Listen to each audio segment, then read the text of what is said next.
My name is Monica Gleiberman, and you're listening to Silence on Set podcast. For today's podcast, we're at the LA premiere of 13 Lives, which is a drama survival film based off a true story about a rescue mission that is assembled in Thailand, where a group of young boys and their soccer coach are trapped in a system of underground caves that are flooding.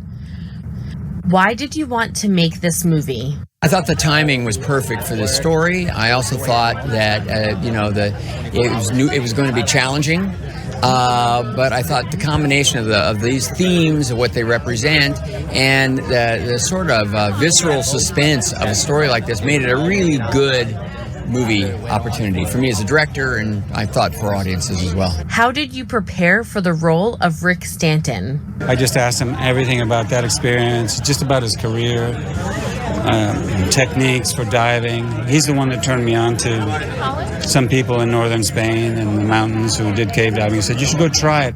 What are some challenges when making a movie like this and capturing the realism? Well, going all the way back to Apollo 13, I've just realized that part of the entertainment value of a film like this is authenticity.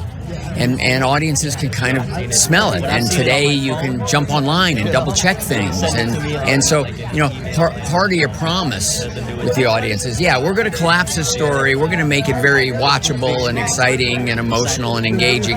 But the foundations and the specifics of this are going to ring true. It's going to offer you a sense of really what happened. If I made this movie and it wasn't a true story, no one would believe it. And I think it's extraordinary. But I get to play people who have true value in life, and I've done it a few times in terms of true stories, and all I can do is catch a glimpse of the dignity and the great honour that other people's lives represent for the rest of us. So I'm lucky. I get to just pretend to be great people. It's really good. Some of the, I think what Ron's done with the diving scenes and what the actors have done, it's incredibly realistic. The noises, the sound engineering is fantastic. That brings the diving back completely. But it's the sort of cave entrance sets that really brings the drama and the emotion and the tension of what was going on, chaos of what was going on. What do you hope audiences will take away after watching this film? I hope they make an emotional connection with, the various brands of courage and heroism on display. It's not just the divers. This really was, it was thousands of people, and it was a massive international effort. And there were people making sacrifices in, a wide array of ways, and they all mattered. And, it's a really inspiring story in that way. What do I hope the audience feels? Relief by the end of it. I think so many people all around the world live in greater and lesser degrees of tension and stress. So to be able to see a story that ended as positively as this one did, look, people came together, they really did.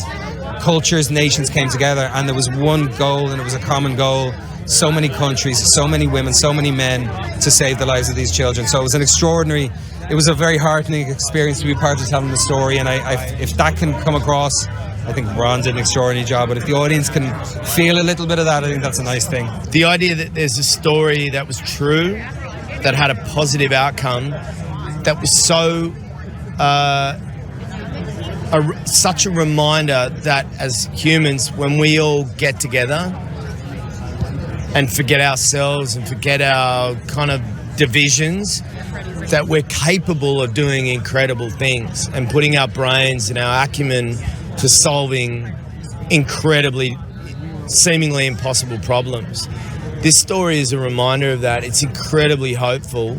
And like I said, even if we hadn't been through what we're going through right now, it'd be worth telling. I just really wanted to be involved in it, knowing there was an Australian who played a key role in the rescue and a shockingly complicated emotional role and a medical role and a physical role in this. And I know him to be one of the greatest human beings I've ever encountered in my life. I wanted to be involved. Yeah, I think I hope what they take away is what I took away from it, which is just the scale of how many people were involved in this rescue. And I didn't know. I learned so much doing it, and I think Ron's done it so beautifully. And like you said, it's so emotional on so many different levels. I think that's because it tells so many different stories, and every single person really touched my heart. Every single person's story in this. So I hope that people take away just how rich and huge this rescue was. Well, there's two things from a personal point of view. We were involved in it very much hands-on, and in a way we made it look too easy. Every day we'd go in, 4 or 5 boys would come out, and nobody really engaged or knew what we went through and how we did it. So I'm really pleased that people get to see that. But of course, on a wider picture, there were 5,000 people there, of which we were just a handful, all working together in adversity to achieve a positive outcome. But it always happens in adversity, never in normal times. In depicting such intense diving scenes, what challenges did some of the cast and crew face? It was demanding, and yet once the actors, led by Viggo Mortensen and Colin Farrell, once they had trained with the real-life divers, and Rick Stanton and Jason Malton, they came to me and said, we have to do all the diving. This is such a specific technique that it's like part of our characters that we get this right. Well, this was so liberating for me and great for audiences because the way the shots unfold, I mean, it's so mesmerizing, and then you realize this is them.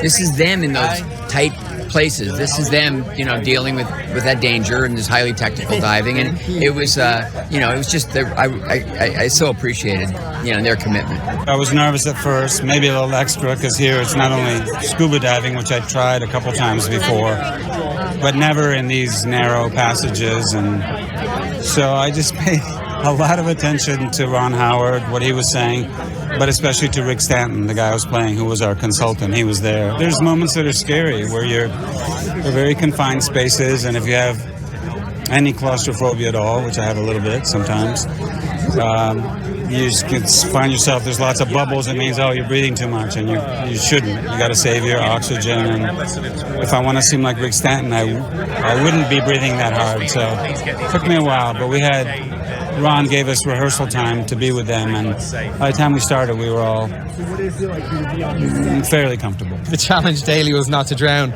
We had an amazing team of safety divers, and we had amazing instructors and constructors of the most incredible sets, elaborate. And I know there were safety divers there, and I don't know how those guys did what they did, all of them, because I had multiple panic attacks under the water, which was a first experience for me. Yeah, it was scary, but we're so lucky as actors that we always just get the most amazing team around you, training you, looking after you. We had one-on-one tuition. We trained for about 2 or 3 weeks, which is mad because the guys that literally the only people in the world who could do this rescue had been doing it for 20 plus years at least.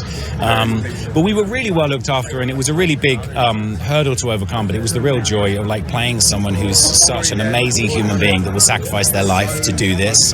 To hold a candle up to them was a real honor. So anytime I was terrified, I just thought, these guys did this for real. I get to get out of here and have a flat white in a minute, But that was a beautiful thing about this movie. We were all kind of embedded in this together, and we went through it together, so we had each other's back. So anytime we got afraid, but I had quite a few moments. I don't like small spaces, so I had quite a few moments where I thought, man, I'm really struggling here. But you could clock eyes with Viggo or Joel or Colin underwater, and they'd give a little thumbs up, and you think, yeah, come on, breathe, we got this. So it was tough but rewarding. Hope you guys enjoyed listening to the cast of 13 Lives talk about the film and what fans can expect at the LA premiere. The film is currently available now streaming on Prime Video, so make sure to check it out. Don't forget to hit the subscribe button so you're updated on all of our latest podcasts, and head over to our YouTube channel, hit subscribe so you can check out all of our video content.